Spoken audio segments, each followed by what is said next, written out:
Muy buenas tardes, profesora Sonia. Mi nombre es Lucy Mariana Delgado, estudiante de la carrera de Psicología, actualmente cursando el 10º trimestre en la sección T3. Para comenzar mi exposición voy a definirle un poco lo que es la psicogerontología, lo cual se trata de el estudio de la complejidad del envejecer. Su foco o sus centros es precisamente en el envejecimiento.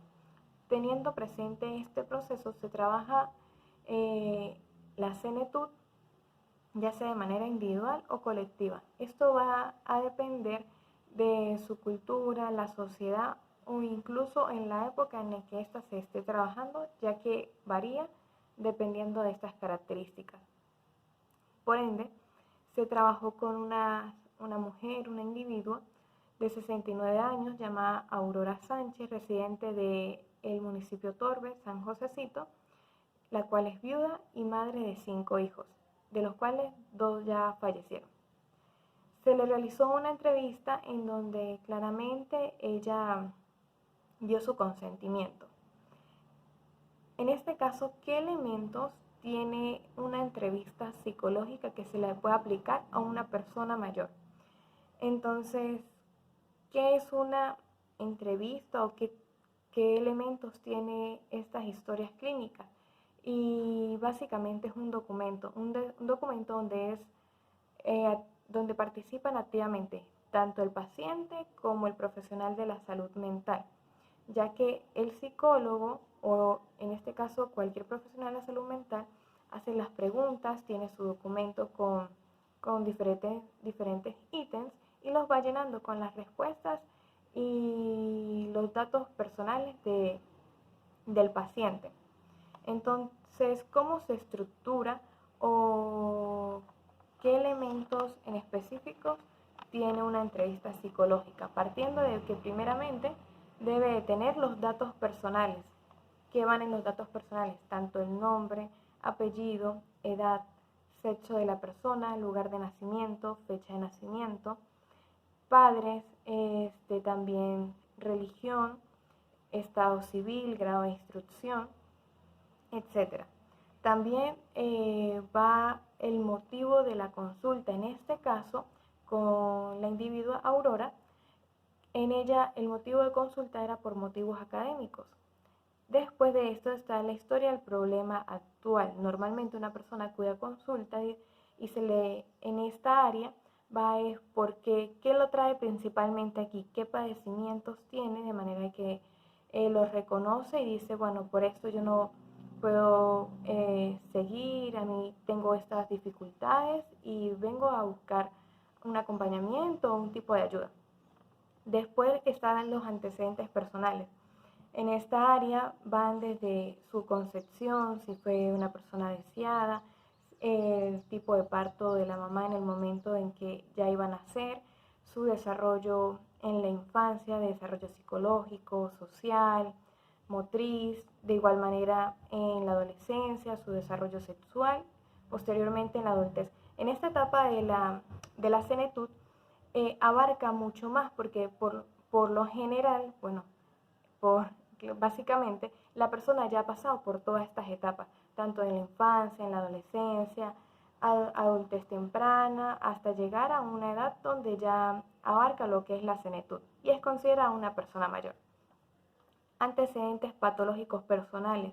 En esta área, por ejemplo, la señora Aurora, ella es diagnosticada desde el 2014 con bipolaridad y depresión. Sin embargo, no solamente abarca aquí sus problemas o trastornos mentales o psicológicos, sino también cualquier otro tipo de enfermedad biológica. También antecedentes patológicos familiares, este es otro ítem de los cuales se llenan en la historia clínica. También se realiza algo que es un examen mental, donde se evalúa la apariencia, el lenguaje, el pensamiento, la memoria, concentración, etc. Se realiza una evaluación al individuo. Esto, después de todo esto, se puede realizar o nos puede lanzar un diagnóstico de lo que pueda tener esa persona. Después se realiza un plan de intervención dependiendo de lo que haya salido en su diagnóstico. Gracias a dicho examen mental que anteriormente viene siendo mencionado, se puede evaluar diferentes aspectos del paciente, como por ejemplo la apariencia. En este caso, la señora Aurora es una mujer de por lo menos unos 60, ojos claros, la cual mantenía el cabello recogido, muy pulcro, su vestimenta también era muy limpia y tenía unas ojeras prolongadas. También se determina lo que es la conducta motora. En este caso, ella utiliza un bastón. Puede caminar sin él, pero prefiere utilizarlo. Su caminar es un poco lento y al sentarse y levantarse necesita un poco más de esfuerzo. Y en ocasiones necesita 2 intentos. Normalmente se le dificulta más cuando va al baño. También el habla. Ella, su habla era con fluidez, pausado, se le entendía claramente, un buen tono de voz y por otra parte su actitud.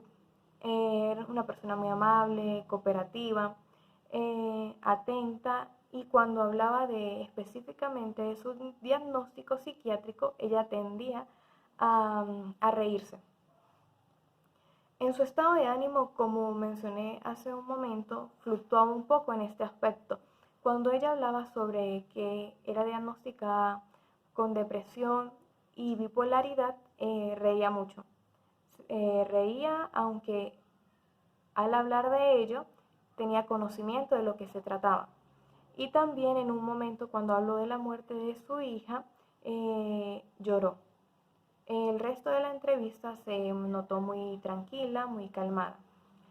Por otra parte, el pensamiento, un pensamiento organizado, lo expresaba y lo formulaba de manera correcta. Su inteligencia, aunque ella no estudió, sino solamente la primaria y no se graduó, es una persona que cuando estábamos haciendo la entrevista, habían unos papeles y entonces el viento se lo estaba llevando y con el bastón lo puso justo encima de manera que no se volara. En otro aspecto que es la concentración, con las preguntas que se le realizaban, ella prestaba atención, ordenaba sus pensamientos y respondía de manera muy lógica. También en orientación estaba en tiempo y espacio, una buena memoria, ya que comentaba historias de su juventud, de su niñez, su mamá, etcétera. Una buena capacitación una buena capacidad de juicio y introspección, lo cual esto es lo que va o se evalúa en el examen mental. Como he mencionado durante toda la exposición, ella en el 2012 fue diagnosticada con bipolaridad y depresión. Desde entonces ella siempre se ha mantenido con un psiquiatra. Actualmente ella es medicada y consume lo que es carbamazepin y clonatil. Asiste a su consulta con su médico regular cada 3 meses y para esto es acompañada por uno de sus hijos. Actualmente se encuentra estable con su medicamento. En las técnicas de abordaje para la intervención, desde el modelo cognitivo-conductual, primero se obtiene los datos y la información de la persona en las primeras sesiones. Después de esto, se explora el impacto de las actividades en su estado de ánimo. También el impacto que tiene el pesimismo que pueda tener en las actividades. Posteriormente a esto, se intenta lograr lo que en el paciente un conocimiento de la concepción de autoconocimiento, las distorsiones cognitivas, disfunciones, de manera de que pueda conectar o entender un poco sobre las distorsiones que puedan mantener cognitivas y el impacto que éstas van a tener en su propio pensamiento. Esto en el caso de la depresión que ella mantiene. Siguiendo con otro de los trastornos que la individuo presenta, el cual es la bipolaridad, se puede trabajar en base a las distorsiones del pensamiento, psicoeducar a la paciente con respecto a esto, sobre su enfermedad, monitorear las recaídas que ella presenta y en este caso, por ejemplo, se pueden reducir las condiciones y las emociones que han sido disfuncionales, que han sido asociadas con síntomas que llevan a un comportamiento desadaptativo. Entonces, esa puede ser una de las técnicas que se pueden aplicar a esta paciente dependiendo de sus necesidades, en este caso la bipolaridad y la depresión que ella presenta. Entre los instrumentos existen una amplia cantidad de instrumentos que se pueden utilizar en el momento cuando llegue un paciente mayor a la consulta. Esto va de la valoración afectiva, también se puede valorar la motricidad, la marcha, el equilibrio, también los aspectos sociales, la afectividad, y para esto hay test ya sea figura humana, minimenta, el MoCA. También está la escala de Tinetti, que es en el caso de la marcha de equilibrio. También escalas de riesgo de algún tipo de caída, entre muchas más de las cuales nos van a dar información sobre este individuo y las capacidades que aún mantiene. Sin embargo, cabe recalcar que en esta etapa es muy importante el apoyo de sus familiares. En el caso de la paciente, la señora Aurora, ella tiene el apoyo en una escala de afectividad que se le realizó. Ella comenta que cuenta con uno de sus hijos para las consultas médicas, también con su medicamento, y que actualmente se siente muy bien, y al realizarle diferentes valoraciones por lo medio de los test, la individua se encuentra estable. Gracias.